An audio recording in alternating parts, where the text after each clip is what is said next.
The only people who don't want to disclose the truth are people with something to hide.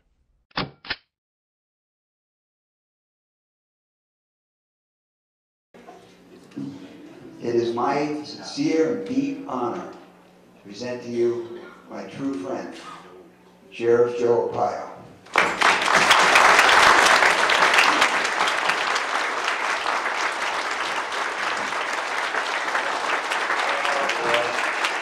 Thank you.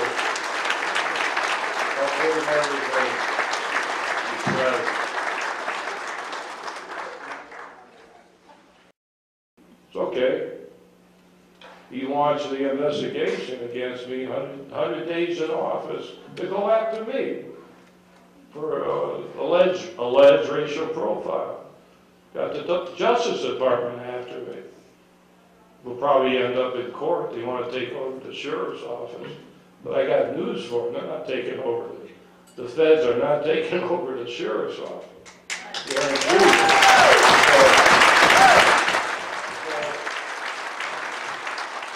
So we'll see what happens. Now they're accusing me of launching the investigation against the president because they're investigating me. Everybody's investigating everybody else. I'm confused what's going on around here. I'm not doing anything unusual. I have 250 people in my county that are my bosses. I report to them. They don't report to me. We got 4 million people, once again, that we know of. They're my bosses. They hire me. And when they come to me and they say, Sheriff, we want you to do something, I have to do it. So they came to me. They want me to investigate the President of the United States. And what should I do? Throw it in the wastebasket like everybody else does and forget it? No, so I gave it to my, I got 3,000 posse, men and women, airplanes, jeeps. I had a cold case posse, look at older cases.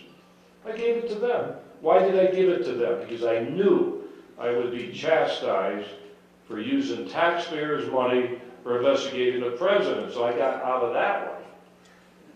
And I gave it to them. And my instructions were, I want to clear the president.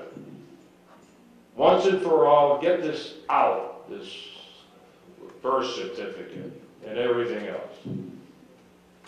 But when they started looking at it, it didn't happen that way. So now we have, I have a big problem. I'm convinced that we have some forged documents. So what do I do with it? Am I going to give it to the White House to investigate? The Attorney General is investigating me. I'm all messed up on this one. But I sent a letter out Friday to a certain government agency to put them on the spot. And I'm going to keep banging away. I want to know what they're going to do about it. And the thing that so there's a lot of issues with this, and I'm not getting into all this other stuff. We got tons of material.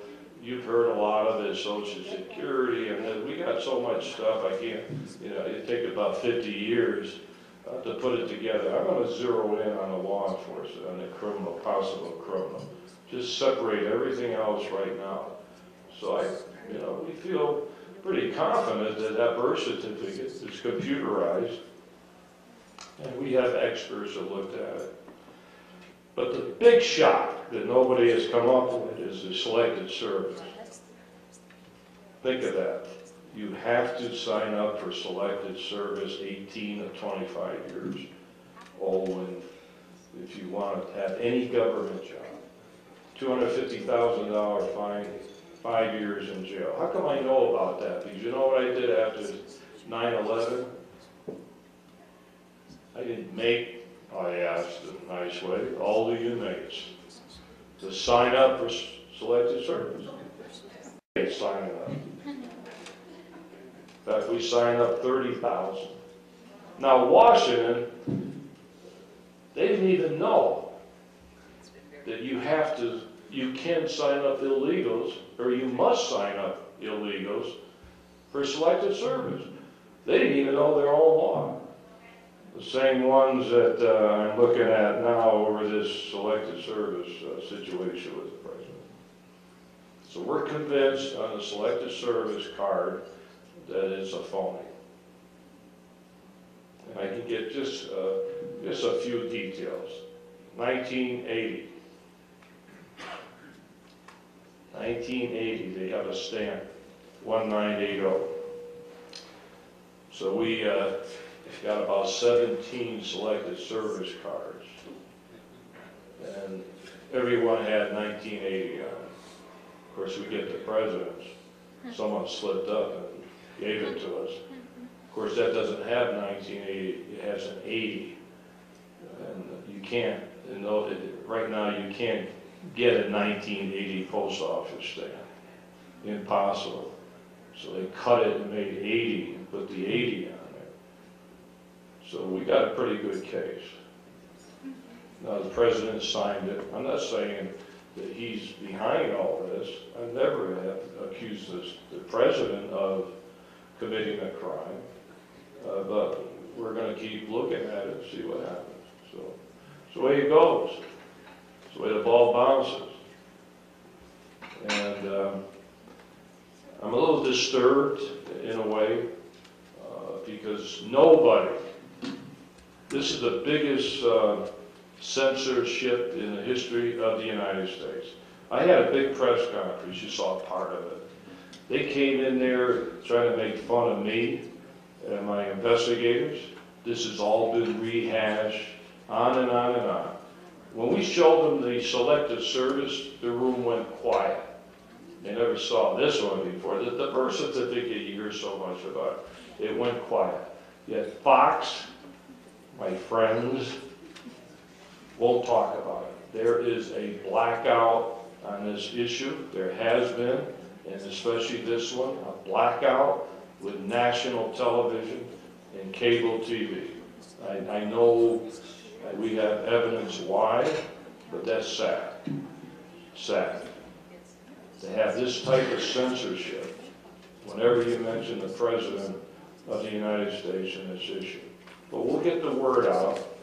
It's the people that will be the jury, even though we can't get it out on television, but it will be out. It's getting out little by little now. And, but something has to be done with it. Let's get to the bottom of it. The people deserve that, of this country. And if nothing else happens, maybe that when people run for president, they'll check him out. I don't think the president, I could hire him. He would never pass the background. No, you laugh at that. No, I'm serious. He couldn't be a janitor. I couldn't hire him as a janitor in a Washington service office. Think of that. I'm hoping that the legislature, Russell, if you can ever get back there, will at least get this back on the, get that law passed that was vetoed last year, and that would help me, because we do have standing here. People say, you're just a sheriff. Why are you investigating this? Because I'll tell you, when the White House went public and showed that certificate, that birth certificate, that applies to everybody in this country, including Arizona. So I do have standing to investigate this matter. But I need some help from the legislature. I was saying, isn't it interesting that nobody will stand side by side with the sheriff, including both parties, and say, boy, we at least say we like what the sheriff is doing. I don't need any help. But both parties don't want to touch this. Why not? I can't figure it out. Or maybe I can. Go talk to your legislators and ask them, how come you're not fighting this thing? And nobody's going to answer. Guaranteed. And that's sad. And I'm a Republican. I'm loyal to the Republican Party. But this is confusing with me. Why everybody's keeping quiet, except for a few legislators. We can get Russell back in there, I'm sure he won't keep quiet. So, right, Russell, I don't know what you're doing. But so it's something that we're going to have to go to the people. I have the evidence. I don't know who's going to investigate it. That's a tough one. I spent 30 years with the federal government, the majority with the U.S. Justice Department, head of the federal drug enforcement, so I don't know, you know, they're coming after me too. This has nothing to do with them investigating me. It's just somebody came to me and asked me to do something, I'm doing it. But I need your support, your moral support. I'm just a sheriff. I'm not a hero. People are telling all over the country, you're our hero. I'm not a hero. I'm just doing my job. I knew when I did it that I would take a lot of heat, even from all different parties, but I had to do it. They asked me to do it. I did it. I stand by it. I'm not backing down. I'm going to keep taking it on and on and on and see what happens. The only people who don't want to disclose the truth are people with something to hide.